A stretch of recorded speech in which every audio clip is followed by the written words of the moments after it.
Welcome back to episode 3, guys. There aren't as many updates as I would like there to be, but I just wanted to give you a glimpse of what is currently happening within the business, guys, and where we're currently at, guys. So last week, not too much happened, so we spent around another $600, but there were still problems with the broker's buyer. So what they're going to do is go ahead and reimburse us for that $1,200 in which we spent, because there weren't really any problems on our side. So that is a good sign to see, because we want to develop a good relationship with this broker and continue sending them calls for a long time, guys. So that is a good sign to see. But some other wins for the week are that we actually had calls starting to come through, and we got tracking in a better spot. There still needs to be a few optimizations in it, but there is a major hole in our process right now, as we are only relying on one buyer, guys, and that is not going to work in the paper call space. So I want to walk through a mirror board on what we're going to do so we can actually move the needle forward within this, because we've been a little stagnant so far and we've been only relying on one buyer, guys, and that is going to be causing so many different problems. So I want to walk through a mirror board of our process of how we're going to move the needle while still scaling up our current $130K a month agency right now, guys. So let's go ahead and dive into that mirror board right now and let's get after it. Alrighty, guys, before we go ahead and dive into our process of how we're going to actually move the needle, I would recommend, if you're interested in pay per call, give this book a read, The Pay Per Call Revolution. I've learned so many different things within the past week of reading this book, and it is created by the founder of Ringba, which is like the platform in which we use to track all the calls and everything. And he's been in this space for so long, and there's so much great advice in this book. So I would definitely give it a read if you're interested in pay per call and learning more about pay per call, because there's so many great pieces of value throughout this book. So I'll definitely give that a read, guys. But let's go ahead and dive into the process. So the first and most important part, guys, is gonna be outreach, right? So outreach is gonna be the biggest part right now, because our biggest problem right now is that we are reliant on one buyer. And the best way to succeed in pay per call is to have a lot of buyers, so all of your calls can get answered, and so you can test a lot more and essentially just figure it out a lot quicker, guys. So what we're going to do in order to get a lot more buyers, guys, is we gathered a huge list of direct buyers and brokers for ACA. And what we're going to do is start outreaching on LinkedIn to see if they need more calls. So we're going to reach out to many different people within the company, because we aren't entirely sure on who we should contact first, because we want the person of probably like the head of marketing or like the head of sales or something like that. So we're going to be reaching out to a lot of people at all these companies so we can see if we can book as many possible calls as we can by the end of the week, because we want to at least have like 3 to 5 buyers next week, so we can at least test more, guys, and see which buyers are the most profitable, because obviously working with direct buyers in this is going to be a lot more profitable than working with brokers, right? Because you're going direct with them and you're not using a middleman to another buyer as well. Because within pay per call, the brokers take like a 30% cut of all of like the revenue you generate from all of the calls. So that's a pretty big cut, guys, especially if you're splitting it like with your business partner like I am. So that is like one major thing to consider, but it's always good to have networks and brokers on the back end if any of your calls can't be answered by the direct buyer. So you want to have as many people as possible buying your calls so you guys can make a lot more money, guys. So our goal by the end of the week is to book 20 calls by the end of the week. So we're going to be starting outreach today based upon this huge list of direct buyers, and we're just going to be using LinkedIn DMs for now.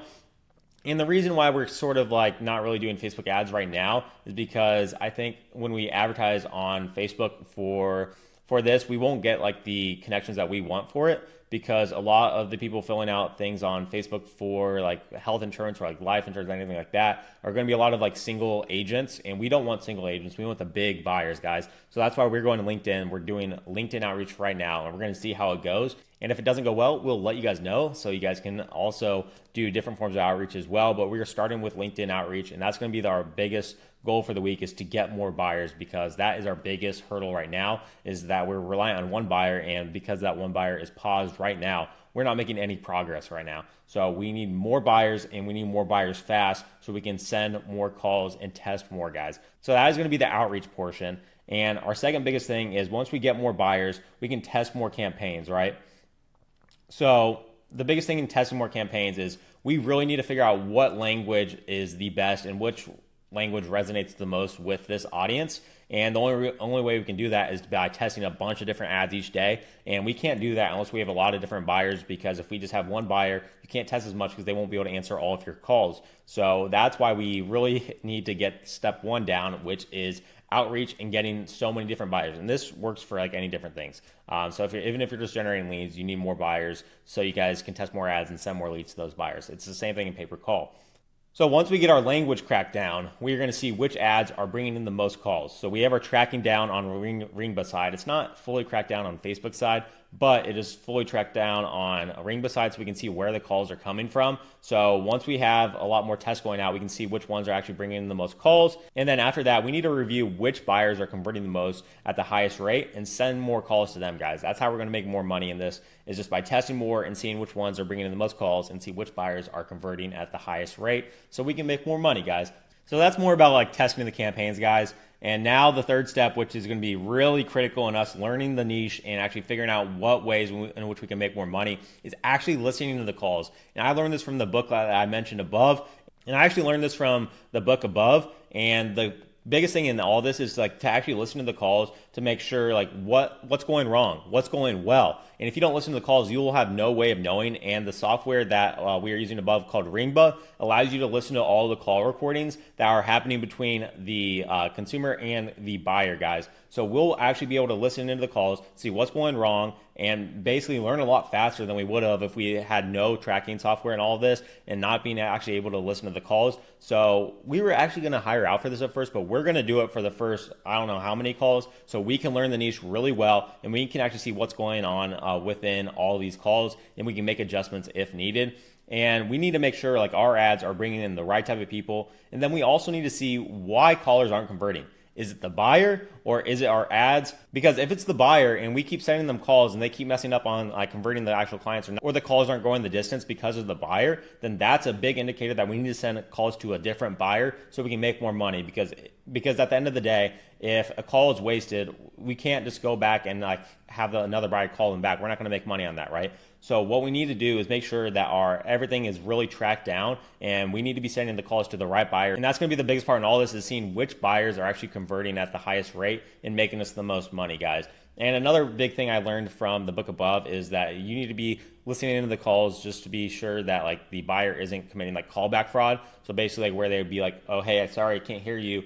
I got to call you back. Because if they do that, you don't get paid for it. And I guess that's a big thing in this space that I never really even thought about. But that's another big thing of like listening to the calls to make sure that everything is going according to plan. And then obviously we are going to hire out for that, like after so many calls, so we don't have to do that on a daily basis. And that can be someone's entire job, is just quality assurance on all of the calls to make sure everything is going as planned, to provide updates on like any of the notes that are happening within the calls. But we just want to do it at first just so we can get a better like glimpse of the industry of like health insurance and everything like that, so we can make tweaks to the ads and then hire out based upon everything that we learn, guys. So that is the third step, and that is going to be like a crucial step once we get more buyers, is to actually be listening to all the calls that are going through so we can make any adjustments as needed, guys. So that is the third step. And now let's go into the fourth step, which is going to be really critical as well in terms of us making a ton of money in this space, is to learn all the different call routing options.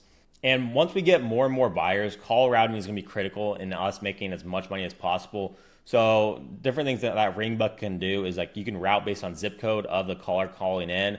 You can route based on like operating hours, revenue per call, and so much more. And once we get this dialed, this is where we can make so much money. So for example, like if a certain buyer doesn't do calls like in a certain location, we can actually have that like updated in Ringba and route the call to a different buyer if that certain zip code is like eligible for that particular buyer, right? So this will make us a lot more money once we get everything like that figured out. But the biggest step in all this is first getting these buyers first, and then we can worry about all of this after we do that. So the biggest step for this week is actually going to be step one, which is the outreach. So that if we don't do that, none of these other steps matter, because we won't be sending calls to enough buyers and we won't be able to learn with a good amount of data. So that's the biggest thing. But once we do have those buyers, this is going to be critical in terms of us making a shit ton of money in this space, guys. And the way that we're going to be doing this is just getting on with the Ringba team and getting all this set up. Because honestly, my business partner and I don't really know too much about Ringba. We're getting more familiar with it as we go. But the Ringba team is there to support and help us get set up with everything. So they are going to be a huge critical factor in all this in terms of us getting set up with everything. So that's pretty much the process in which we're going to do so we can move the needle forward with ACA pay-per-call. And essentially, hopefully after like this process, we will actually be moving the needle forward and be making a profit within the next week or two.